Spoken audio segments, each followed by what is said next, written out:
soit. Que la lumière soit. Église évangélique Grâce Académie. Une église, une vision, un ministère évangélique. Une ambassade du royaume de Dieu, un peuple d'adorateurs, une église sans cloison, une voix prophétique, une vision pour sa génération. Nous prêchons et vivons l'évangile du royaume.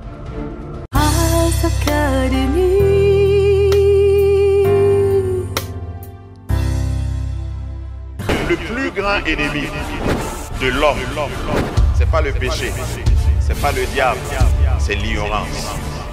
Et pour chasser l'ignorance, il faut que la lumière soit.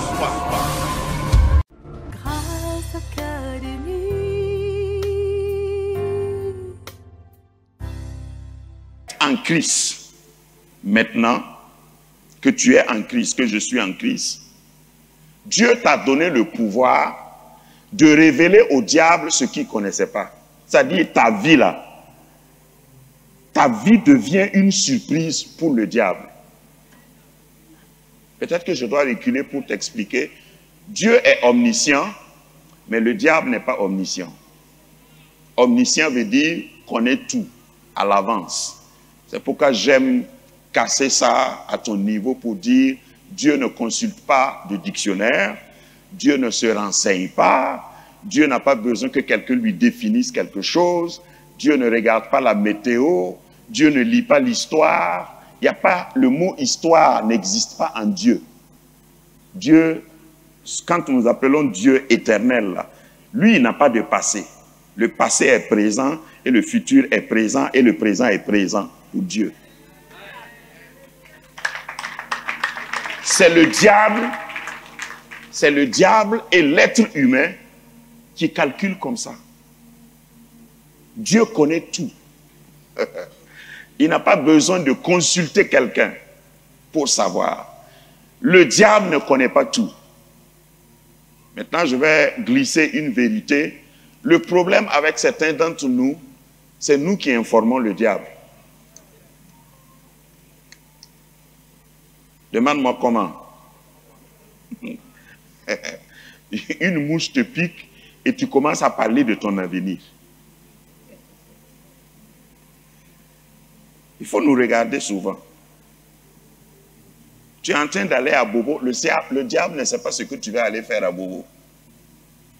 Maintenant, entre Ouaga et Bobo, pour ceux qui vivent au Burkina, tu as un pneu crevé, tu as une crevaison, et au lieu de changer ton pneu et continuer, tu sors de ta voiture et tu commences à dire, eh, c'est foutu.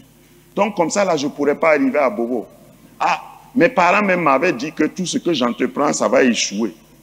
Ça, c'est une information pour le diable. Hein? Le Seigneur même, Seigneur, toi-même, et dans ta prière, tu vas dire que tu vas prier, mais dans ta prière, tu informes le diable. Seigneur, toi-même, tu sais que c'est pour toi que je vais à Bobo. Le diable n'était pas au courant, c'était toi et Dieu. Change ton pneu et continue. Il ne faut pas que ta prière soit une séance d'information pour l'ennemi. Allô? Certaines fois aussi, certains projets que Dieu, je disais à une sœur qui,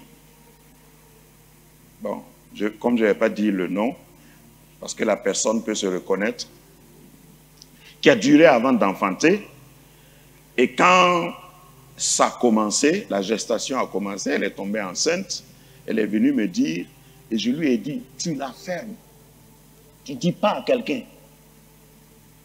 Parce que l'ennemi n'est pas censé savoir. Est-ce que quelqu'un comprend ce que je veux dire? Parce que souvent nous parlons trop. Tout ça c'est dans la parenthèse là. C'est nous qui informons le diable. Hein? Tu n'es pas encore marié. Ça fait longtemps que tu attends le mariage. Et un frère te demande ton numéro à la fin du culte. Et ça devient sujet d'information assidoyable. Ça ne va pas chez toi. Tu commences à parler, hein, par la grâce de Dieu. Le frère là, en tout cas, on a bien causé. Hein? Moi-même, je lisais dans ses yeux-là, je voyais que ça brillait. Je crois que cette fois-ci, ça va aller. Qui t'a demandé? Tais-toi. Pourquoi tu donnes l'information trop vite? Il y a certaines choses, quand toi-même tu es sûr, mets ça en prière. Ça, c'est quelque chose que nous devons apprendre chez nous, les pentecôtistes. Ce n'est même pas le temps de témoigner. Quand ce n'est pas le temps, tais-toi. Enfin, excusez-moi de prendre un ton comme ça. Parce qu'il y a des gens qui... Vous êtes trop pressés pour... à la grâce de Dieu, Dieu m'a visité. Il t'a visité où? Tu étais où et puis il t'a visité? Et puis on te demande... Non, parce que vraiment, je suis dans l'église, là, ça fait 3 ans. Et puis personne n'a demandé mon numéro. Le frère là, je n'espérais même pas qu'un frère comme ça va demander mon numéro. Tu n'es même pas sûr de ceux à qui tu racontes. Est-ce que je peux parler? L'église là, c'est pas rassemblement des anges. Voilà, c'est rassemblement de fils de quelqu'un. Les enfants des hommes. Donc tu dois faire attention. À bon entendeur, n'informe pas le diable de tes projets. Parce qu'en parlant, en racontant à tout vent, tu n'es pas sûr. Je ne suis pas en train de dire de ne pas témoigner. Je suis le premier à vous inviter à témoigner. Mais normalement, le témoignage doit venir après la victoire. Pas dans le processus. Ça a commencé, et puis toi, tu commences déjà à publier, à Facebooker. Hein? Si tu veux, je vais appuyer encore. Ça va arriver là où tu es, là. Hein? Dans ce temps de réseaux sociaux. Hein? On t'a donné foulard, et puis il n'a rien dit. C'est foulard, il t'a donné. Et puis tu portes ça, tu dis, il y a de l'avenir.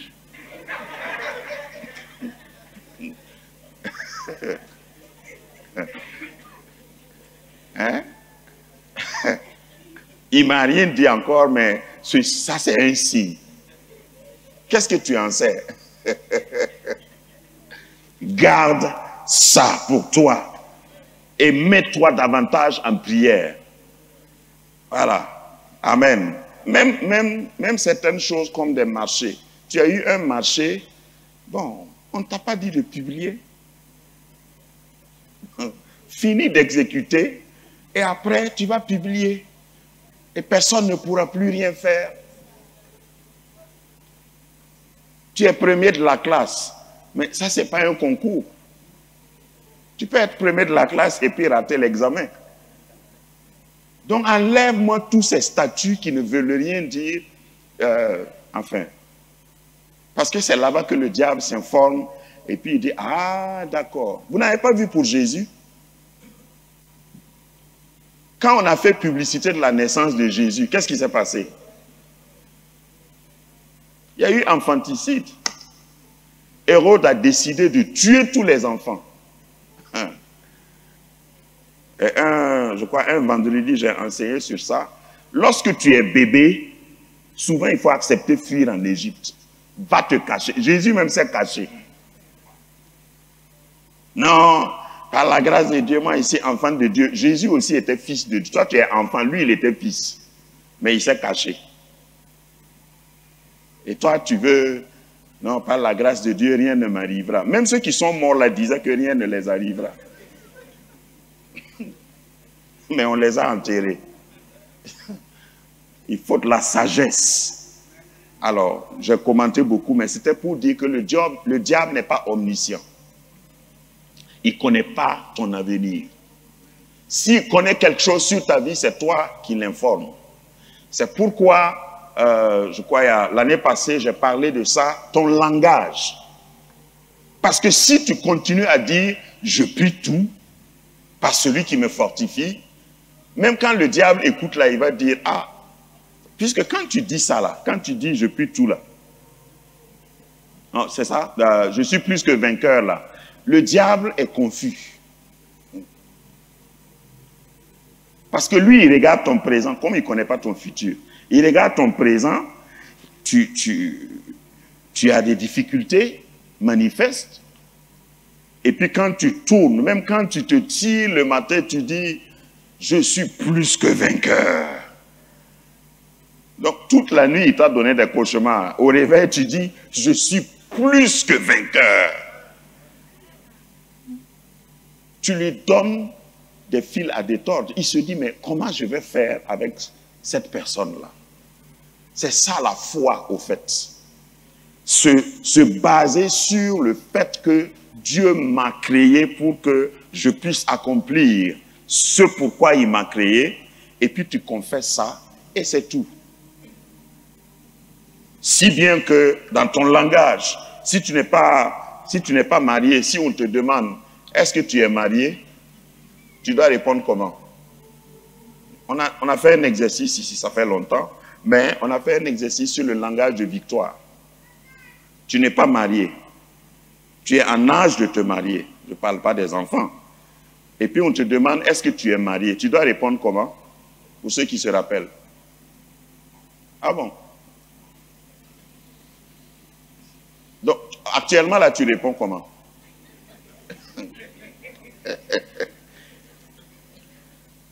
Tu n'as pas encore de voiture. Et on te demande, est-ce que tu as une voiture? Tu réponds comment? Tu dis, pas encore. Il ne faut pas dire non. Parce que si tu dis non, c'est négatif. Tu dis pas encore. Parce que quand moi je te dis pas encore, c'est pas que je n'ai pas. Ce n'est pas que je ne peux pas avoir. C'est moi qui ai décidé, par exemple, de ne pas acheter de voiture pour le moment. Et tu appliques ça, littéralement. J'ai raconté ça ici une fois. Quand j'étais pasteur stagiaire, on était 2 pasteurs stagiaires dans 2 célibatériums. On était ensemble. Et puis, un jour, quelqu'un nous a invités dans un restaurant. On n'allait pas là-bas souvent. Et je ne vais pas vous dire pourquoi. Vous savez qu'aller dans un restaurant, il faut être prêt. Donc nous, on ne partait pas là-bas. On préparait nous-mêmes et on mangeait. Et puis on mangeait nourriture saine. Prends ça comme tu veux. Donc on nous invite et nous deux, alors chacun de nous a mis une cravate. Et puis on est allé au restaurant. Et j'avoue que le jour, quand on est arrivé, il n'y avait personne qui portait cravate dans le restaurant. Puisque pour nous, c'était un événement naturel.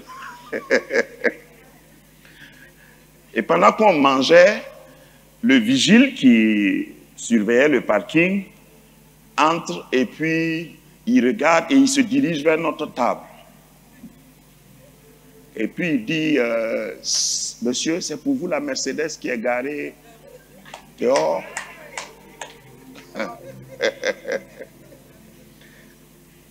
Et puis on s'est regardé. Et puis j'ai tout de suite dit, c'est quelle couleur?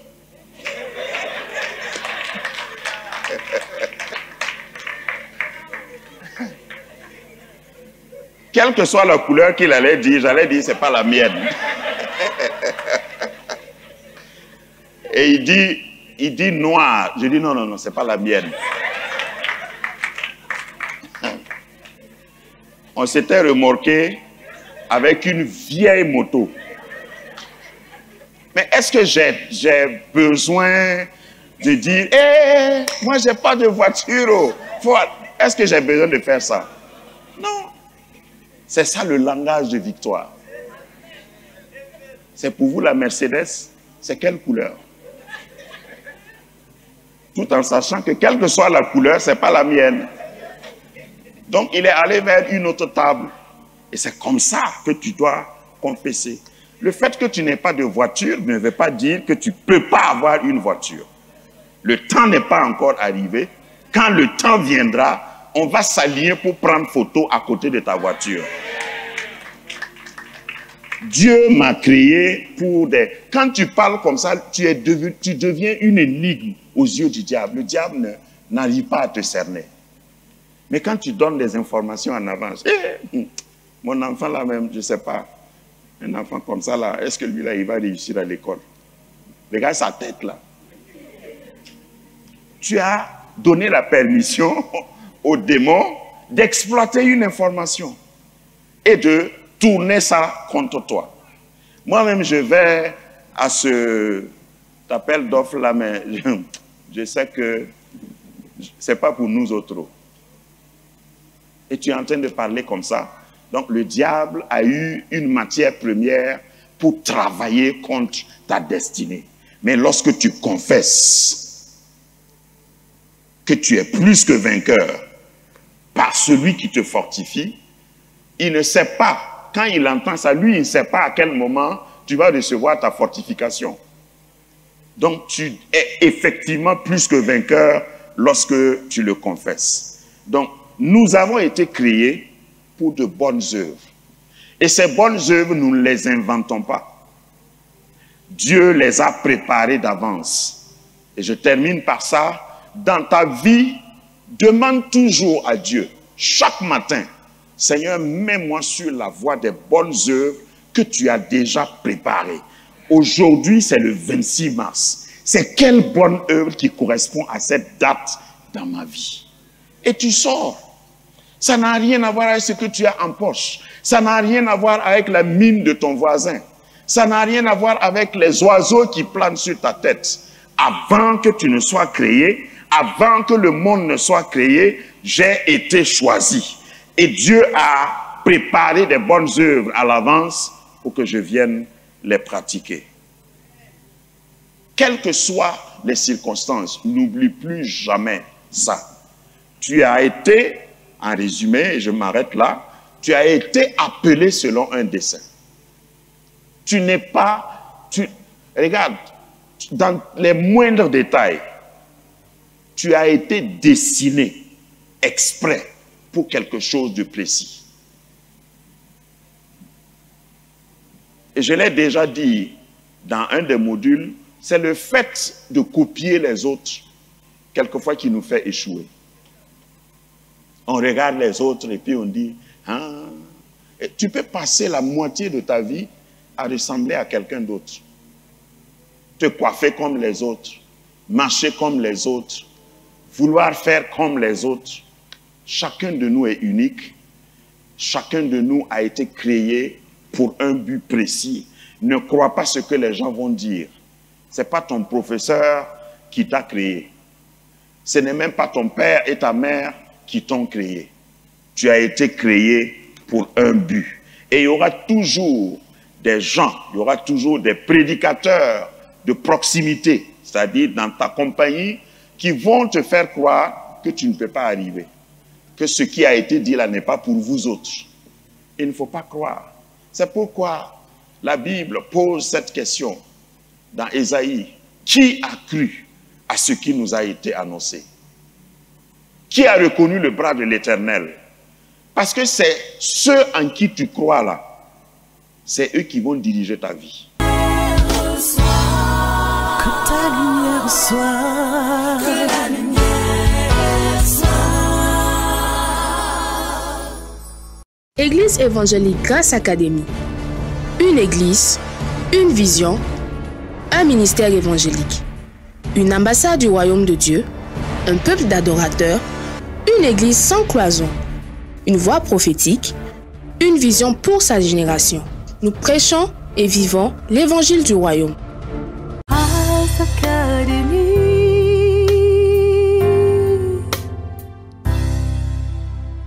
Le plus grand ennemi de l'homme, c'est pas le péché, c'est pas le diable, c'est l'ignorance. Et pour chasser l'ignorance, il faut que la lumière soit. Grâce Académie.